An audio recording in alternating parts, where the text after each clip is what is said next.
Hello everyone, my name is Rebecca. Let's talk about makeup. Today I am doing my June roundup where we look at all of the empties that I accumulated during the month of June as well as everything that entered my collection. Usually I will split this into two separate videos. We'll do one for empties and one for the new things. However, I'm combining them into one video this month for a couple of reasons. First, we don't have a ton to go through, so instead of making two 5-minute videos, I figured we'd just roll them all together into one. Second of all, we're well into July now, so I need to get this done. It's either getting done today or it's not getting done. There's a lot going on my side of the screen, and I just have not had the emotional bandwidth to film. I've already skipped a couple of videos that I usually film at the end of June and at the beginning of July, but I really wanted to film this video to just kind of put a pin in June and face the rest of July kind of with a clean slate. We are going to go over my empties first. I only have a few things here. I have some skincare, but I actually also have a couple of makeup items. We're going to start with the skincare. I actually went through 2 sunscreens. Well, I didn't use the entirety of these in June. This one I'd been working at steadily over the last year or so, and this one I've been working on since the beginning of the year. This is my Biore UV Aqua Rich Watery Essence, and this is the Biore UV Aqua Rich Watery Gel. So watery essence, watery gel.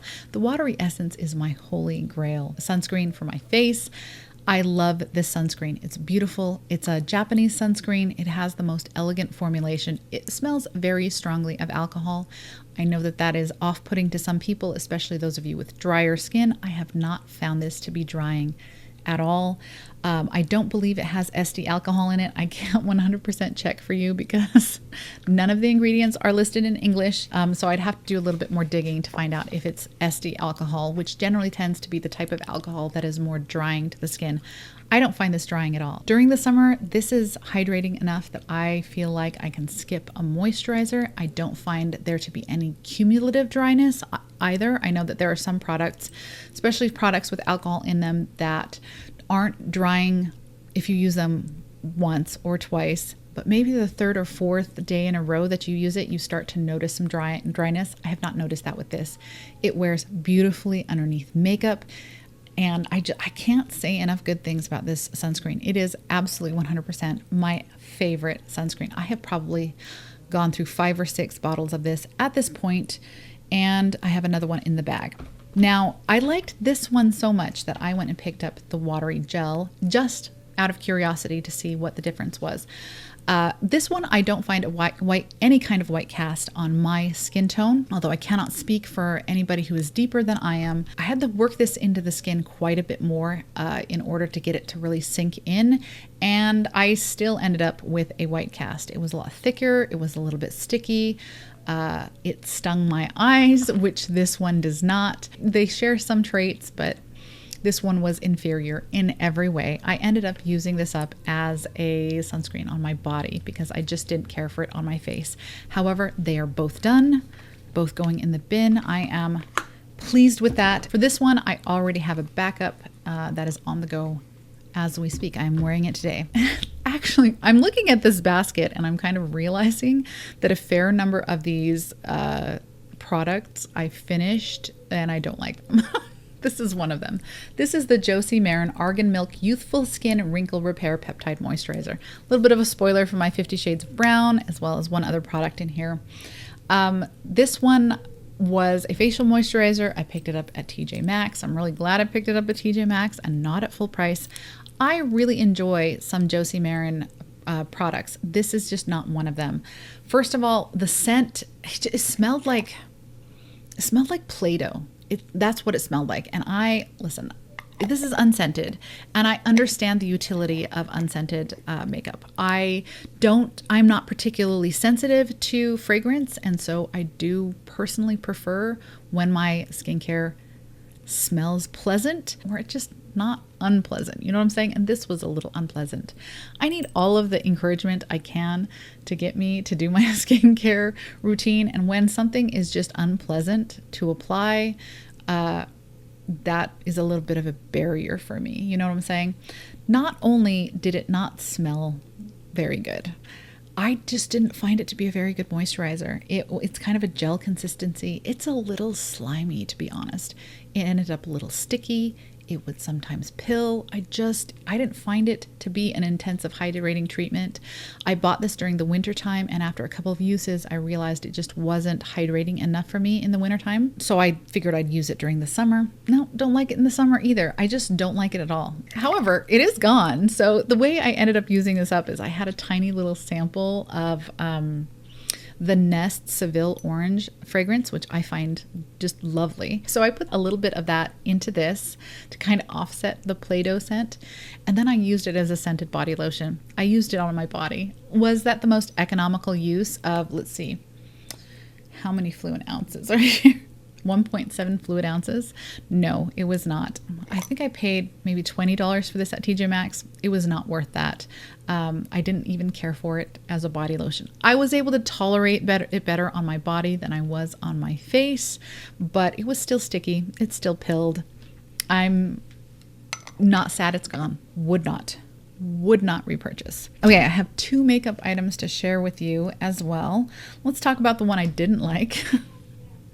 This is the Revolution Eye Bright Illuminated Under Eye Concealer. I got this in the shade Deep Caramel. Obviously, it's much too deep for my under eyes, but I bought this as a liquid bronzer. I heard someone recommend it as a dupe for the Charlotte Tilbury Hollywood Contour Wand. There's no similarity whatsoever between the formulas. The only dupe part of it is the little poofy here. I think this was one of the first drugstore products to copy this little poof. Anyway, the formula was not particularly good. It was very difficult to blend, and I noticed that immediately when I first purchased that. But when I started using it in an attempt to pan it earlier this year, I found that it would cause a lot of patchiness and lifting. I very rarely screw up my makeup so bad that I have to take my makeup off and start again. But this caused me to do that, and I think it happened twice before I was like, okay, we're not doing this anymore. So how I actually ended up using it up was I decanted it into a little container, and I used it to, this is a little airless pump, so you can see it went up, and so it's completely empty now. But I just twisted it all out, decanted it into a little container, and then used it to deepen up a BB cream that I'm trying to use up this year. However, I noticed after mixing this into my BB cream, I started to experience a lot of patchiness while using the BB cream, which I had never had before. The Purito BB cream is solid. It is a gorgeous product. I've never experienced any patchiness or lifting or anything, even when applying powders straight over the BB cream. Never had any problem before. Started to have some problems once I mixed this in. I eventually got through it. I ended up using it primarily on days when I was just putting a little bit of a BB cream on and not a whole lot else. This is another product I'm not sad it's gone and would not repurchase. However, this next empty is a product that I really, really, really do enjoy. This is the NYX Lift and Snatch Brow Tint Pen. This is in the shade Black. Funny thing is, this lasted me over a year.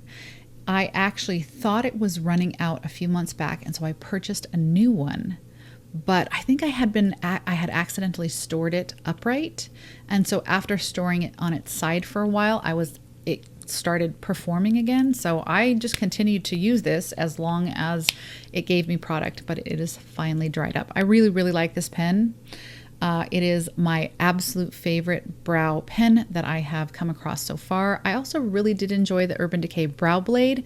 That one comes with an eyebrow pencil on the other end. I really enjoyed that one, but it's like twice as expensive as this one, I think.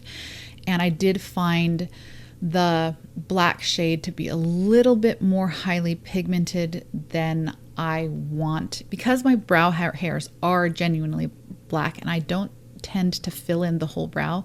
If the brow pen I use has any warmth in it, I just feel like it looks a little odd. And at the same time, I don't want a Sharpie brow either. So generally speaking, I look for a formulation that has no warmth in it. So it's fully desaturated, but is a little bit translucent, just so I don't get that full-on kabam, black marker situation happening in my brows. This is perfect for that. I don't think I'm going to try any more brow pens because I just don't see a reason to now that I have this. Really, really happy with that one. Already have another one on the go. And those are all of my empties for the month of June. Not a ton of things. However, a couple of these things I have wanted to get out of my collection for a while, so it is nice to see them done. So let's talk about what entered my collection in the month of June. I only have 2 things to share with you this month. This has just been a very it's been a little bit of a spark month, to be perfectly honest, which is not necessarily a bad thing. So I have 2 things to show you. First, I have this Josie Maran Argan Daily Moisturizer SPF 47. I picked this up at TJ Maxx for $10, which was a steal because I have bought multiple of these for, I want to say, $36. $37, something like that. The last time I picked up one of these, it was nearly $40. So this is what she looks like. This is a really, really nice physical sunscreen. This is a broad spectrum SPF 47. It is tinted. I really, really enjoy this. This tends to be a little bit more hydrating than my Biore. So I tend to wear this more in the wintertime than I do in the summertime. This is just a really hydrating, pretty sunscreen. I really, really enjoy it.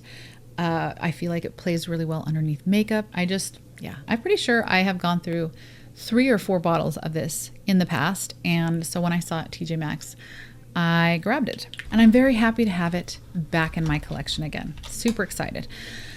The second thing that I purchased was this. This is the Blend Bunny Forget Me Not Eye and Face Palette. This made the rounds on YouTube when it was released, and just randomly, I have actually never purchased anything from Blend Bunny before, but I saw that this was on sale for $22, which is a little bit less than half of its original price. And it is something that I definitely had kind of really thought about. I'd had it on my wish list for a couple of months after it was released. This is one of those products that I feel like got really mixed reviews for a few reasons. The one that attracted me the most was a lot of people said, "Oh my gosh, it's just so gray."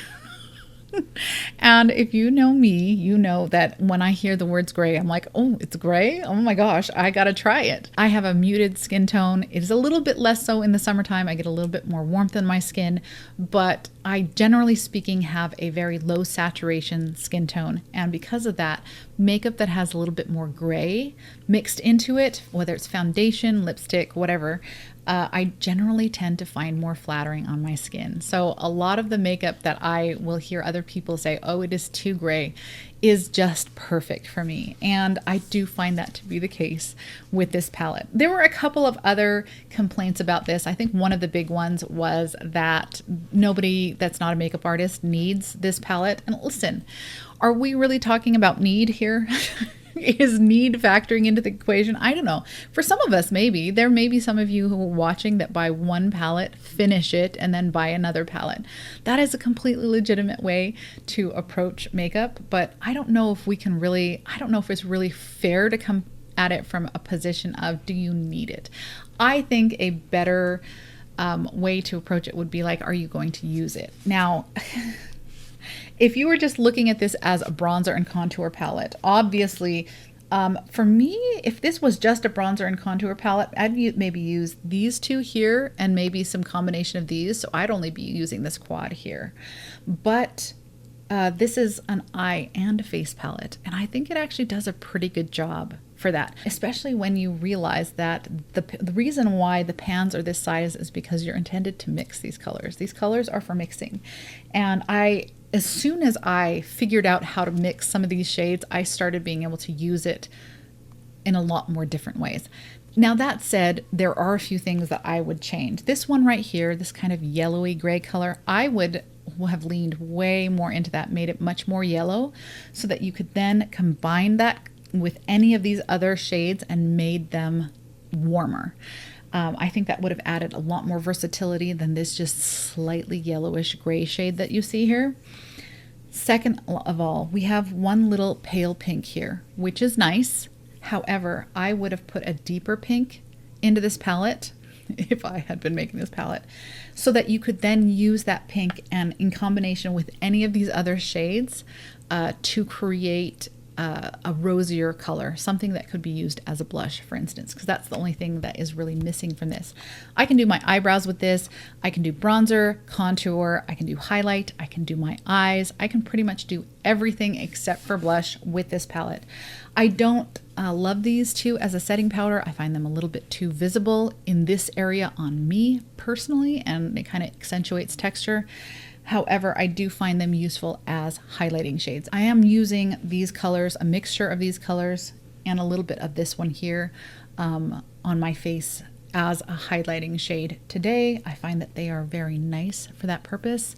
All in all, I am pleased with this palette. So I do think I'm going to get use out of this palette. I think this is a much more versatile palette than it first appears. Not as versatile as it could be if it had more pink in it to create some blush tones, if it had a little bit more yellow that you could then change the undertones of some of these shades here with, but no palette can have everything. I do find the quality to be quite nice. This is my first Blend Bunny palette of any kind.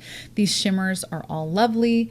I do think that a couple of them maybe are a little bit closer than is really necessary in a single palette, but I don't have any complaints with the quality of any of these powders. My only complaint personally is the size, and I understand why it is the size that it is. These pans are quite big so that they can all be used as face powders.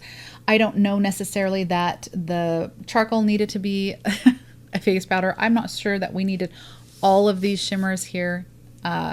But they were covering a lot of bases, and so I get why the palette is as big as it is. I just don't personally like palettes that are this large. They are impossible to travel with. They are difficult to store. So overall, I am glad that I have this palette. I do think I will get some good use out of it. I am kind of glad I got it on a discount. So that is it. Those are all of my empties for June and the 2 items that I purchased during that same month. Thank you so much for spending this time with me, and I will see you in the next one. Bye.